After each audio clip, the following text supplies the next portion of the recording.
চট্টগ্রাম আনোয়ারা লেমুরখালী তপবন সদ্গুরু সংঘের ২৯তম প্রতিষ্ঠাবার্ষিকী উপলক্ষে শ্রী শ্রী গীতাহোম যজ্ঞ, মহতী ধর্মসভা ও অষ্টপ্রহরব্যাপী হরিনাম সংকীর্তন অনুষ্ঠিত হয়েছে।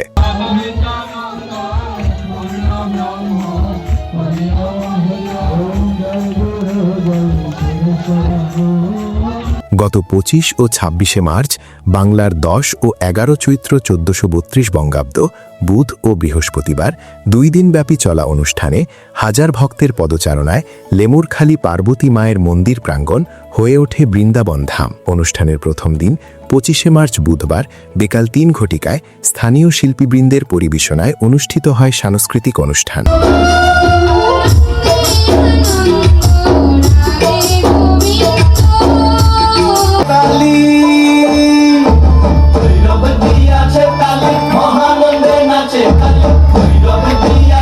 এরপর চলে মহতী ধর্মসভা ও গীতাযজ্ঞের শুভ অধিবাস। মহতী ধর্মসভায় আশীর্বাদক হিসেবে উপস্থিত ছিলেন তপবন সদ্গুরু সংঘের প্রতিষ্ঠাতা শ্রীমৎ স্বামী প্রাঞ্জলানন্দ পুরী মহারাজ। আমাদের ধর্ম থেকে যে ধর্মান্তরিত হচ্ছে কেন, এটা হওয়ার পেছনে কারণটা হচ্ছে তাকে আমার সনাতন ধর্ম, আমার ধর্ম সম্পর্কে বুঝাতে ব্যর্থ হয়েছে।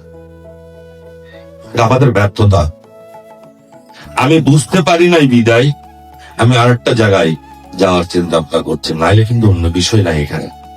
আমাদের কি হওয়া দরকার, আমাদের ওই যে জাত প্রথা, এমন রে তেমন রে, এইটা ওইটা, এইসব সবকিছু থেকে সরে গিয়ে নিজেকে আলাদা চিন্তা করেন। আপনার থেকে অনেক কিছু আছে, যেসব জিনিসটাই আপনি এত বড় হয়েছেন সবকিছুকে এক পাশে রেখে আপনি চিন্তা করেন তো আপনার কাছে কিছু আছে কিনা।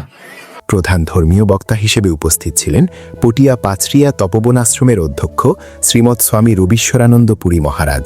অতিথিদের মধ্যে উপস্থিত ছিলেন ডাক্তার লক্ষ্মীপদ দাস, বাবু মিলন দাস, বাবু অরুনাথ দাস, বাবু রণজিৎ দাস, বাবু কৃষ্ণ মিলন দাস, বাবু অধীর শীল সহ এলাকার মান্যগণ্য ব্যক্তিবর্গ। মহতী ধর্মসভায় বক্তারা বলেন, ধর্মীয় নৈতিক মূল্যবোধ সমাজে শান্তি ও সম্প্রীতি প্রতিষ্ঠায় গুরুত্বপূর্ণ ভূমিকা রাখে। বর্তমান সময়ের নানা অস্থিরতার মধ্যে ভগবানের নাম স্মরণ ও শাস্ত্রচর্চায় পারে মানুষকে সঠিক পথে পরিচালিত করতে। বক্তারা সকলকে ধর্মীয় কর্মকাণ্ডে আরও বেশি সম্পৃক্ত হবার আহ্বান জানান এবং ভবিষ্যৎ প্রজন্মের মাঝে ধর্মীয় শিক্ষা ও মানবিক মূল্যবোধ ছড়িয়ে দেওয়ার উপর গুরুত্ব আরোপ করেন। গীতার মধ্যে বলছেন, অন্নাদ ভবতি ব্রতানি প্রচন্ডন সম্ভব যজ্ঞাত ভবতি পর্যন্ত যজ্ঞকর্ম সমন্তবন।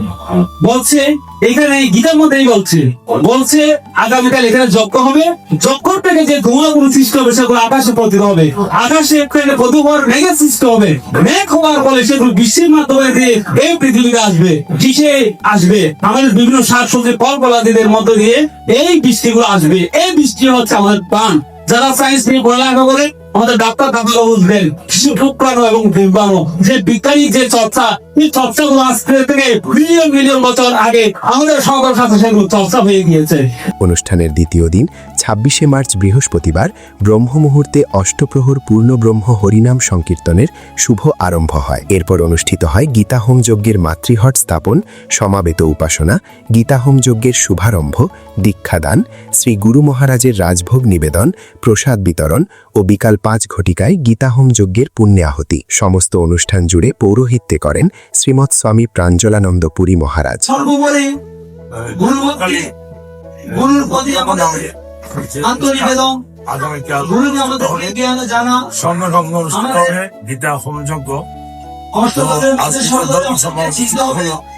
এখানে আমরা অসম্ভব আনন্দ করেছি এবং সবার মধ্যে পবিত্র ওমকার এটা আমার আশা, কারণ সনাতন ধর্মের মূল মন্ত্র হচ্ছে ওমকার, বেদের গুহ্যতম নাম। এই নামটা যাতে সবার মধ্যে ছড়িয়ে সবার মধ্যে বিস্তৃতি লাভ করে, এটাই আমি আশা করব। যুব সমাজের মধ্যে এটার একটি সুন্দর একটি প্রভাব আমি লক্ষ্য করেছি। তাদের প্রতি শ্রদ্ধা জানাই, শুভেচ্ছা জানাই, সম্ভাষণ জানাই। ওম শুভমস্তু। মহোৎসবকে কেন্দ্র করে পুরো এলাকা জুড়ে বসেছে এক প্রাণবন্ত ও বর্ণিল মেলা।